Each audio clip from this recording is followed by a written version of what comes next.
વલોણું કરીએ એટલે માખણ નીકળે, ખબર છે ને તમને બધાને? આ માખણ આજે વલોણું કરવાનું છે કે તમારી અંદર બહુ બધું પડ્યું છે, તમને ખબર નથી. દરેક વ્યક્તિ યુનિક છે, દરેક વ્યક્તિ યુનિક છે.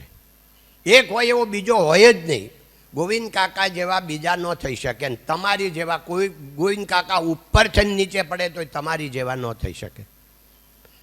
નકર તો ગોવિંદ કાકાને એમ ન થાય કે હાલો 75 થઈ ગયા, હવે પાછા 20 થઈ જાય તો મજા આવી જાય. થઈ શકે? દરેક યુનિક છે પોતે. તો તમે યુનિક છો.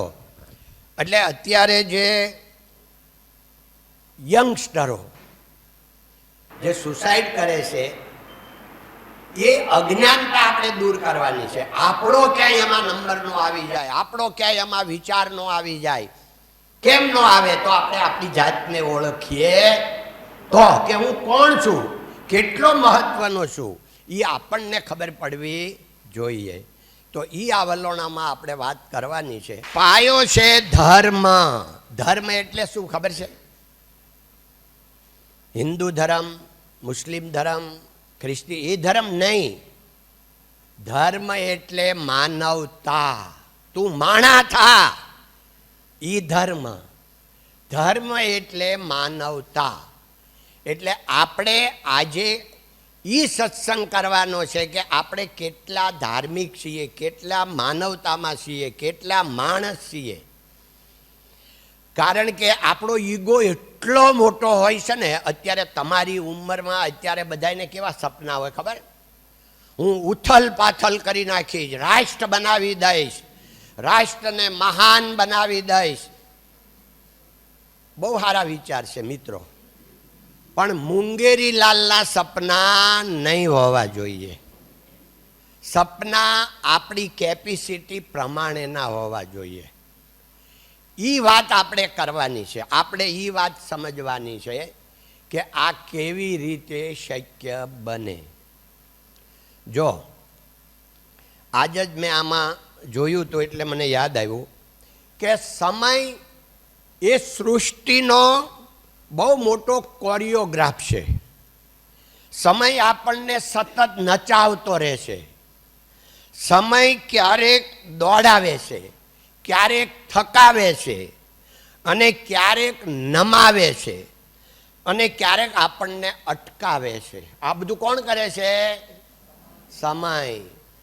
ડોંગરેજી મહારાજ એમ કહેતા કે માણસ ડાયો નથી, સમય ડાયો છે. કોણ ડાયો? સમય. સમય બલવાન હૈ નહીં પુરુષ બલવાન, કાબે અર્જુન લૂટિયા યહી ધનુષ યહી બાણ. એ આપને ખબર છે આ દુહાનો અર્થ એવો છે કે સમય બળવાન છે. જે અર્જુન ગાંડીવ ધનુષ્યથી આખું મહાભારતનું યુદ્ધ જીતી ગયો, એ કૃષ્ણ ભગવાન જ્યારે ધામમાં વયા ગયા અને કૃષ્ણ ભગવાનની જે ગોપીઓ હતી, જે એની વહુઓ હતી, એની રાણીઓને લઈને અર્જુન આવતો હતો તો રસ્તામાં કાબા એટલે બાવા, એ ટાઈમે એવા કાબા આવતા. તો એ કાબા બધા એમની રાણીઓને લૂંટીને વયા ગયા. અર્જુન કાંઈ કરી શક્યો? કૃષ્ણ ભગવાનની વહુઓને નો એ સાચવી શક્યો. આટલો બળવાન. કેમ? સમય નહોતો. ઓલો ત્યારે એનો સમય હતો. એટલે સમય બળવાન છે.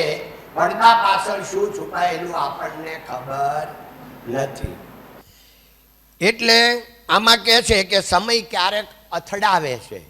સમય ક્યારેય થાકતો નથી. સમય થાકતો નથી. સમય તો માણસ સૂતો હોય તોય સમય ચાલતો રહે.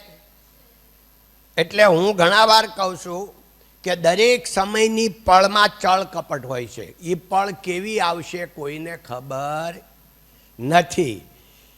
એટલે સમય છે ને, પડદા પાછળ શું છુપાયેલું કોઈને ખબર નથી. અમારે સાહેબ, હું રિલીફમાં બેહું 32 વર્ષથી. સ્કૂલે, ગોધાણી સ્કૂલે એક રિલીફ સેન્ટર છે. ત્યાં બહાર બોર્ડ માર્યું છે કે ગોવિંદ કાકાને કોઈને મળવું હોય તો અહીંયા મળશે. કોઈને એવું કામ હોય, સોશિયલ હોય, સામાજિક હોય, મેડિકલ હોય, એજ્યુકેશન હોય તો સલાહ સૂચન આપશે. પૈસા આપશે એમ નથી લખ્યું, સલાહ સૂચન આપશે. તો એ માટે ત્યાં બહુ મિત્રો આવે. એટલે કોઈ એવા આવે મિત્રો કે કાકા મારે લેણું થઈ ગયું છે, હવે મારે આજે આપઘાત કરવાનો સમય છે, હવે તમે જો મને બચાવી લો, 5 લાખ રૂપિયા આપો તો હું આજે મારો જીવ બચે એમ છે. કોઈક 5 લાખ કે કોઈક કરોડ કે કોઈ 2 લાખ, બધા જુદા જુદા આવે. એટલે એને છે ને મારે સમય આપવો પડે. ભલે હું પૈસા નથી આપતો પણ મારે એને સમય આપવો પડે. એટલે હું એને પહેલાં હાવ ખાલી થવા દઉં, સાંભળી લઉં બધી વાત. પછી હું એને એમ કહું કે આમ તો હું પૈસા આપતો નથી, પણ તારે પૈસાની બહુ જરૂર હોય ને તો તારો એક હાથ મને કાપીને આપી દે તો હું 5 લાખ રૂપિયા આપું. પછી હું એને કહું તારે વધારે પૈસાની જરૂર છે તો બીજો હાથ કાપી દે તો 10 લાખ. હજી વધારે જરૂર છે તો એક પગ કાપી દે 15 લાખ.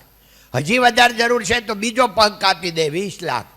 પછી હું એને સમજાવું મારે કાંઈ તારા હાથ પગનું કામ નથી, પણ હું તને પ્રેક્ટિકલ સમજાવું છું કે આ 5-10 લાખમાં, કરોડમાં હાથ મળતો નથી, પગ મળતો નથી, આ અમૂલ્ય છે. અને ભગવાને તને આવું અમૂલ્ય શરીર આપ્યું છે અને તું કહેશો મારી પાસે કાંઈ છે નહીં, મારે આપઘાત કરવો છે. આ મૂર્ખામીમાંથી બહાર નીકળ. ભગવાને આ માટે નથી આપણને અહીંયા મોકલ્યા યુનિક થઈ. દરેક માણસની કંઈક કંઈક, કારણ કે આખા આપણે જગતને ભલે અજવાળું ન કરીએ પણ એક દીવો નાનો એવો હોય તો એક રૂમમાં તો અજવાળું કરીએ કે ને ભાઈ. આપણે આખી દુનિયાને ભલે ન કરીએ કે પણ આપણા ફેમિલીમાં, આપણા ઘરમાં તો આપણે અજવાળું કરીએ કે ને આપણા જીવનમાં. એટલે એવી ક્ષણ આવે, ભૂલ થઈ જાય. ડોંગરેજી મહારાજ કહેતા કે કોઈ સ્ત્રી ખરાબ નથી, કોઈ પુરુષ ખરાબ નથી, પણ એને એક મળવો જે સમય છે એ સમય ખરાબ છે. સમય સાચવી લે તો જગ જીતી ગયા. તો કારક આવું બની શકે તો આપણે સમય સાચવી લેવો. આપણે વિચારવાનું છે સમય બહુ બળવાન છે, આપણે એની પાસે કંઈ જ નથી. મિત્રો હવે એક હાસ્યની થોડીક વાત કરીને પછી તમારા ક્વેશ્ચન લઉં છું. કારણ શું છે કે હું અહીંયા જ્યારે આવ્યો ને 1964માં, 60 વર્ષ પહેલાં, તો 13-14 વર્ષનો હતો. તો સાહેબ અમે 3-4 મિત્રો એક જ જગ્યાએ જવાનું હોય. અમે મૈધરપુરામાં રહેતા હતા એટલે ગાંધી ચોકમાં જવાનું હોય, બીજું જ કાંઈ ફરવાનું સ્થળ આખા સુરતમાં હતું નહીં. એક કાચનું મંદિર હતું. આમ આ 2-3 સ્થળ હોય જોવાના. એટલે અમે ગાંધીબાગમાં છોકરાઓ જતા હતા. હવે ત્યાં જતા પછી ગાંધીબાગમાંથી પાછા આવ્યા અને ભાગળ ઉપર મેં મારી જિંદગીમાં પહેલી વાર રિક્ષા જોઈ. પહેલાં રિક્ષાઓ નહોતી, ઘોડાગાડી જ આખા સુરતમાં દોડતી હતી. હવે ત્યારે 10-15 રિક્ષાઓ કદાચ આવી હશે આખા સુરતમાં. એ ટાઈમની વાત છે, 64માં, 64માં. મને એમ થયું ખાલી આ ડેડકા જેવી 3 પૈડાવાળી અને આ આગળ ઊંધી તો પડી જાય, 3 પૈડાવાળી કેવી રીતે રહ્યા? કે હું ભાગળ ઉપર 2 કલાક ઊભો રહ્યો કે એક ઊંધી પડે ને પછી ઘરે જાવ એમ. એકાદી તો ઊંધી પડશે ને આમાં. આટલી ખબર પડતી હતી આ ગોવિંદ કાકાને. આટલી ગામડેથી આવ્યા ને ત્યારે આટલી જ ખબર હતી. બીજી સાહેબ વાત કહું કે મારા ભાઈ છે ને, અમે ત્યાંથી કાપડ લાવ્યા હતા. એટલે કાળો કલર એટલે પેન્ટ અને સફેદ કલર એટલે શર્ટ, આટલી જ ખબર પડતી હતી. એટલે ત્યાંથી છે ને એક કાપડ લાવ્યા, 5 રૂપિયાનું પેન્ટનું કાપડ, 2 રૂપિયાનું શર્ટનું કાપડ. હવે અહીંયા શિવડાવા ગયા પીપળા શેરી નાકે. અમે ભોજાભાઈ શેરીમાં રહેતા હતા. તે ઈવડોએ એને કીધું ભાઈ તારે સિલાઈ હું લઈશ? મારા મોટા ભાઈ કહે તો કે પેન્ટના 5 રૂપિયા અને શર્ટના 2 રૂપિયા. એ કે જા હજી તો હું 1.25 રૂપિયામાં પાયજામો શિવડાવી ગયો મહિના પહેલાં, હવે 5 રૂપિયા. તો એ કે પાયજામાનો 1.25 રૂપિયો હોય, પાયજામો એટલે શું કહેવાય ભાઈ? લેંગો. એના પણ પેન્ટના છે ને 5 રૂપિયા હોય. તો કે સારું તું આનો છે ને પાયજામો સીવી નાખી. તો એ કાળું કપડું લઈને આવ્યા હતા અને એ મારા ભાઈએ મારો પેન્ટને બદલે પાયજામો કાળા કલરનો મેં 1 વર્ષ પહેર્યો પાછો. એ આ ગોવિંદ કાકો.